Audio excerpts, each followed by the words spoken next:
اللہ تعالیٰ کے بابرکت نام کے ساتھ جو بے حد رحم کرنے والا اور فضل کرنے والا ہے، آپ کا میزبان داؤد طاہر آپ کی خدمت میں حاضر ہے۔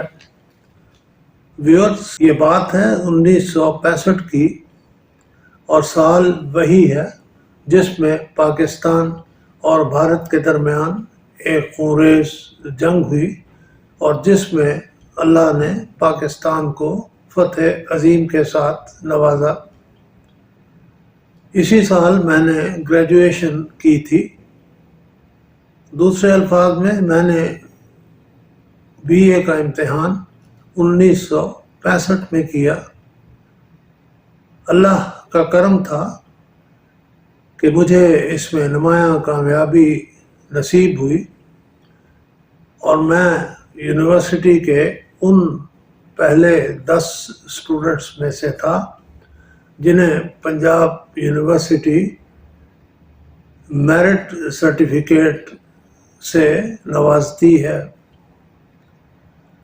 مجھے یونیورسٹی کی طرف سے 2 گولڈ میڈلز بھی ملے، اور اس کالج کی طرف سے جہاں میں نے بی اے کا امتحان دیا تھا، ایک چاندی کا میڈل ملا۔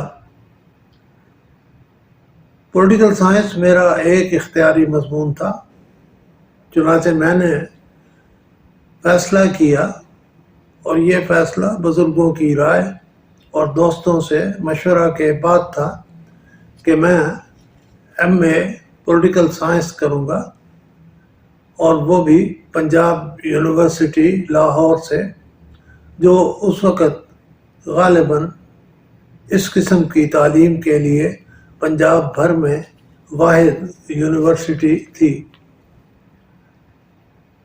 اس کے لیے مجھے اپنے شہر سے لاہور آنا پڑتا تھا، اور جب میں کہتا ہوں آنا پڑتا تھا تو اس سے مراد یہ ہے کہ فارم کے حصول کے لیے، فارم جمع کروانے کے لیے، داخلے کے لیے انٹرویو میں شمولیت کی خاطر،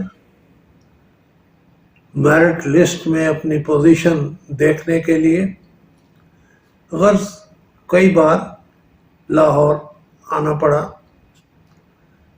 اگرچہ جنگ ستمبر جاری تھی، لیکن عوام کے حوصلے بے حد بلند تھے، اور لوگوں کا زندگی کا معمول بھی جاری و ساری تھا۔ میرے جیسے نوجوان بھی بے خوف و خطر سفر کرتے، اور اپنا کام مکمل کر کے گھر واپس لوٹ آتے۔ داخلہ ہو گیا۔ اس کے متعلق صرف ایک بات یاد رکھنے کے لائق ہے۔ ان دنوں انٹری ٹیسٹ کی بدعت نے رواج نہ پایا تھا۔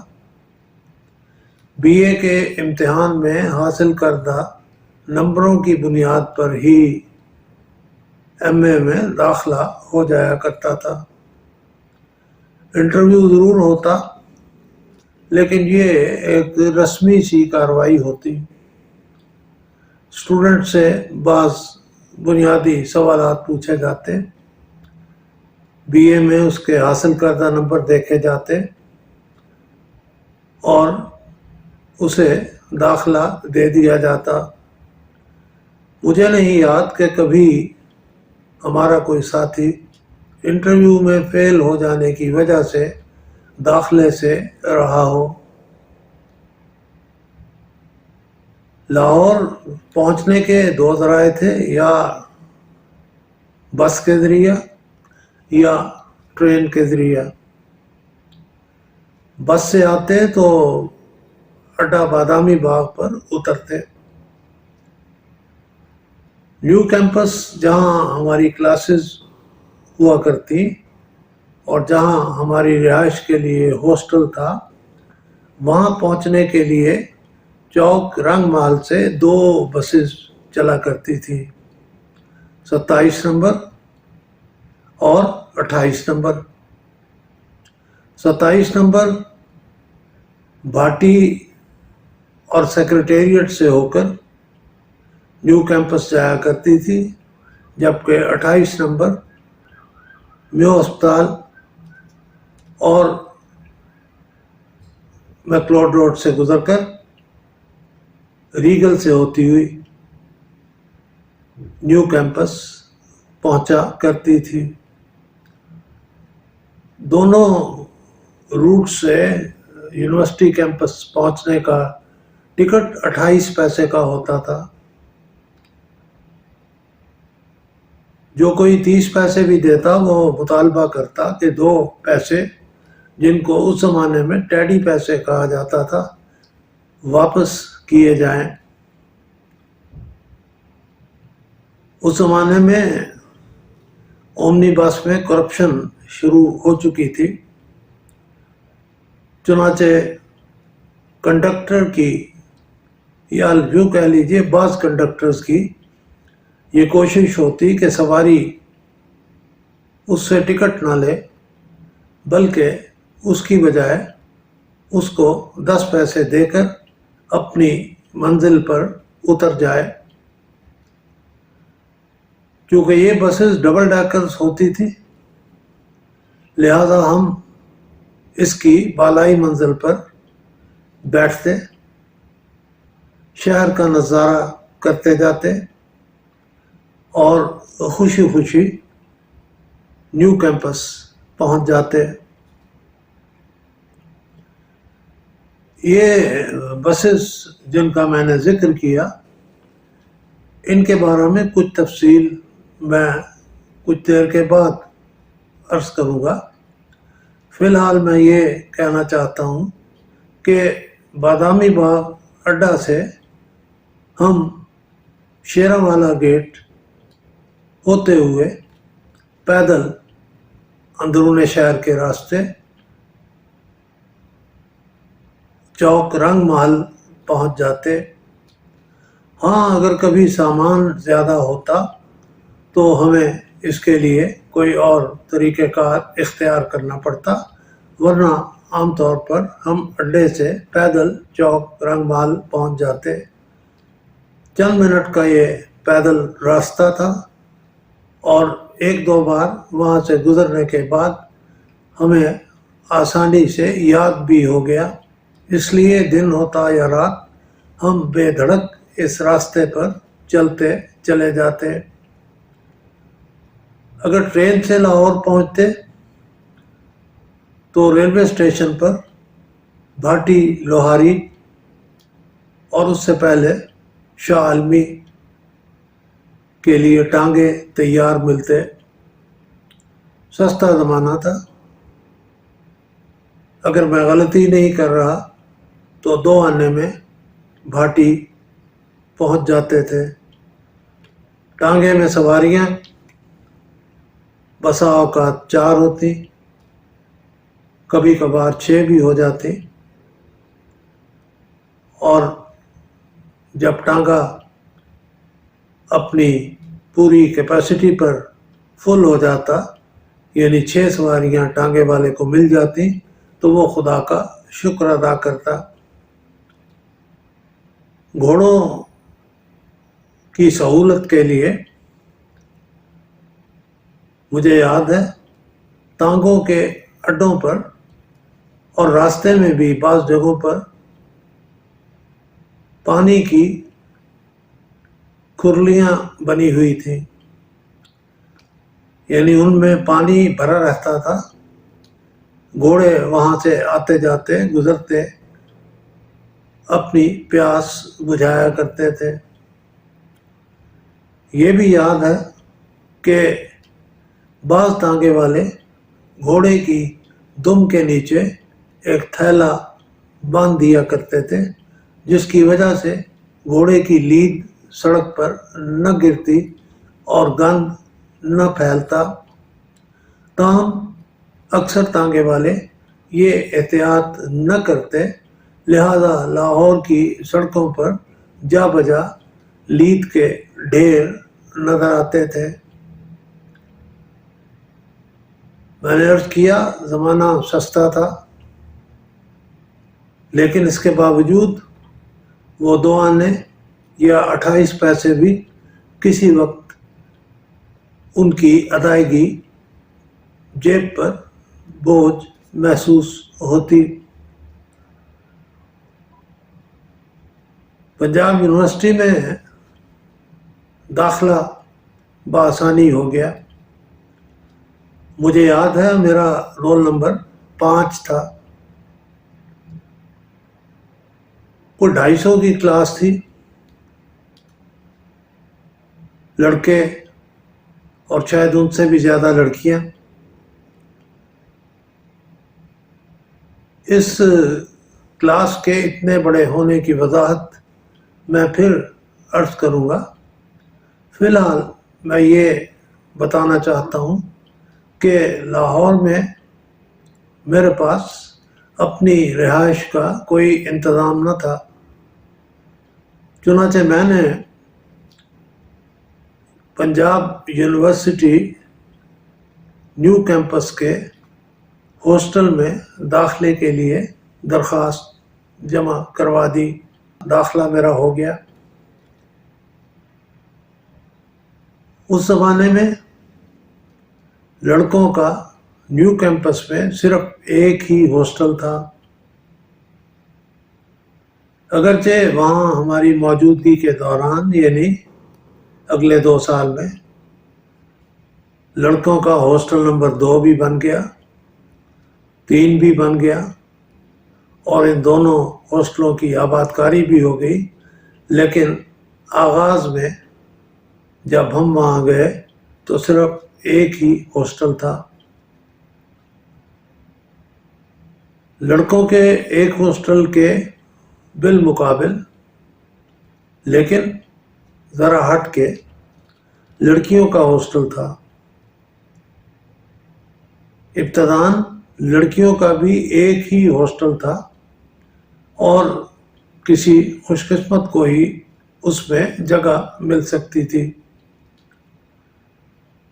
ان دونوں ہاسٹلز کے درمیان اسٹوڈنٹ ٹیچرز سینٹر کی ایک وسیع و عریض عمارت تھی۔ اس عمارت کے کچھ حصہ میں کمرشل ایکٹیویٹی ہوتی تھی، دکانیں تھیں۔ مجھے یاد ہے ایک حجام کی دکان بھی وہاں ہوتی تھی۔ ایک دکان تھی جس پر جوس وغیرہ بآسانی مل سکتا تھا۔ بہت سی دکانیں خالی پڑی تھیں، لیکن ہمارے نقطۂ نگاہ سے اس کا سب سے اہم حصہ وہ تھا جو کیفیٹیریا کہلاتا۔ سنتے تھے کہ اس کیفیٹیریا کا کچن امریکہ سے درآمد ہوا ہے۔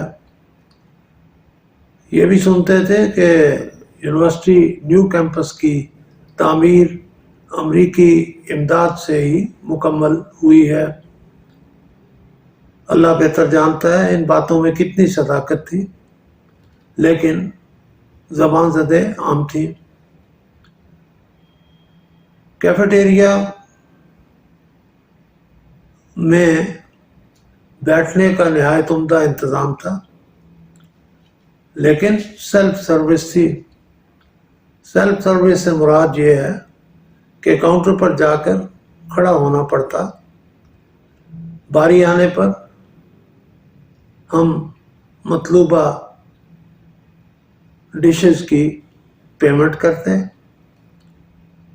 اور اس کے ساتھ ہی ہمیں وہ اشیاء خور و نوش فراہم کر دی جاتی جن کا ہم نے آرڈر کیا ہوتا۔ ہم خود ٹرے اٹھاتے اور کسی خالی میز پر جا کر بیٹھ جاتے۔ چائے پینے یا کھانا کھانے کے بعد برتن اٹھانے کی طلباء پر کوئی پابندی نہ تھی۔ بعد میں کیفیٹیریا کا کوئی ملازم برتن اکٹھے کر کے واپس لے جاتا۔ چائے اب میں عرض کروں تو آپ کو ہنسی آئے گی، 36 پیسے میں ہاف سیٹ مل جاتا تھا۔ ہاف سیٹ یوں تو چائے کے 2 کپس کو کہا جاتا تھا، لیکن بالعموم 3 کپ نکل آتے۔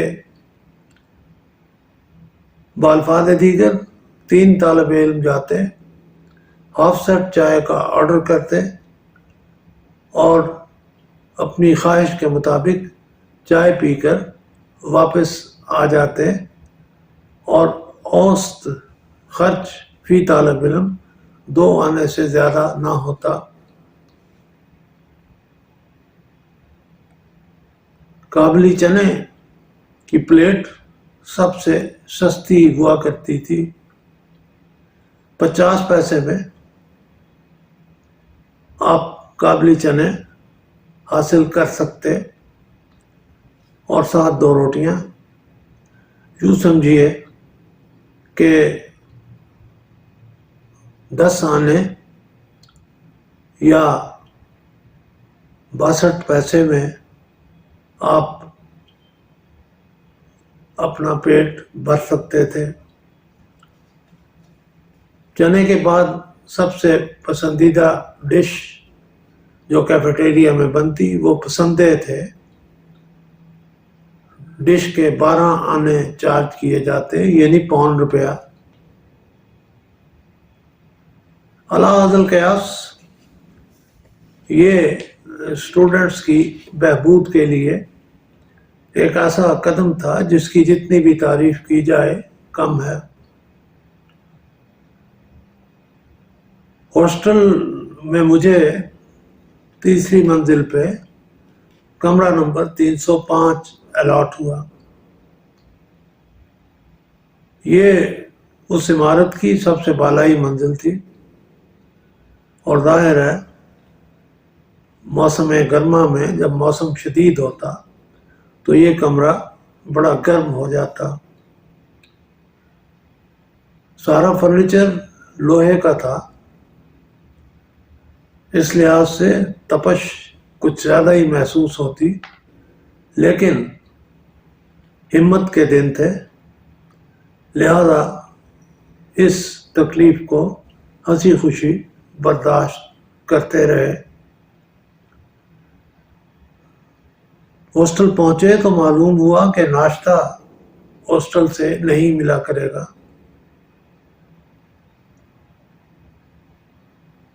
حیرت ہوئی، تو پھر کہاں سے ناشتہ کریں گے؟ ہم نے سوچا۔ کسی نے بتایا کہ فکر کی بات نہیں، ہاسٹل سے باہر نکلو گے تو مزدوروں کی جھگیاں ہیں، اور ساتھ ہی بعض پٹھانوں نے ادنا درجے کے ہوٹل قائم کر رکھے ہیں، وہاں بیٹھ جاؤ۔ طلبہ میں مقبول ترین ناشتہ بند،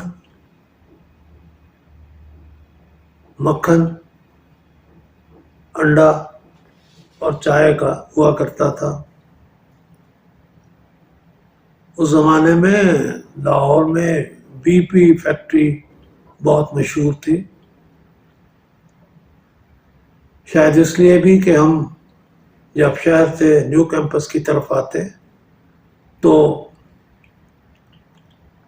فیروز پور روڈ پر وحدت موڑ سے پہلے بی پی فیکٹری کا سٹاپ ہوا کرتا تھا۔ اس کا تیار کردہ بند تازہ بھی ہوتا، نرم بھی اور شیریں بھی۔ 4 آنے میں مکھن کی ایک ٹکیا مل جاتی تھی۔ یاد نہیں کتنا وزن ہوگا، لیکن غالباً ایک چٹاک. اس میں بند کو تھوڑا تلا جاتا، اسی مکھن میں انڈا فرائی کیا جاتا، اور اس کے بعد چائے کے ایک گرم کپ سے ناشتہ مکمل ہو جاتا. اور یہ ناشتہ 1 روپے سے بھی کم رقم میں مکمل ہو جایا کرتا تھا. دوپہر کا کھانا، رات کا کھانا ہاسٹل میں ہوتا، میس تھا. کرسی میز پر بیٹھ کر طلباء کھاتے.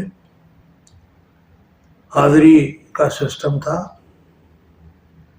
عام کھانا ہوتا، یعنی دال مثال کے طور پر 1 حاضری لگتی. چکن ہوتا 1.5 حاضری لگتی. کبھی یعنی ہفتہ کے مقررہ دنوں میں سویٹ ڈش ہوتی تو 2.5 حاضریاں لگتی. کوئی مہمان آ جاتا تو وہ بھی میس میں کھانا کھا سکتا تھا. ہاں، طالب علم کو اس کی حاضری بھی لگوانا پڑتی اور اس کی ادائیگی کرنا پڑتی. ویورز، یہ گفتگو کافی طویل ہے، اس لیے میں اس کو یہیں پہ ختم کرتا ہوں،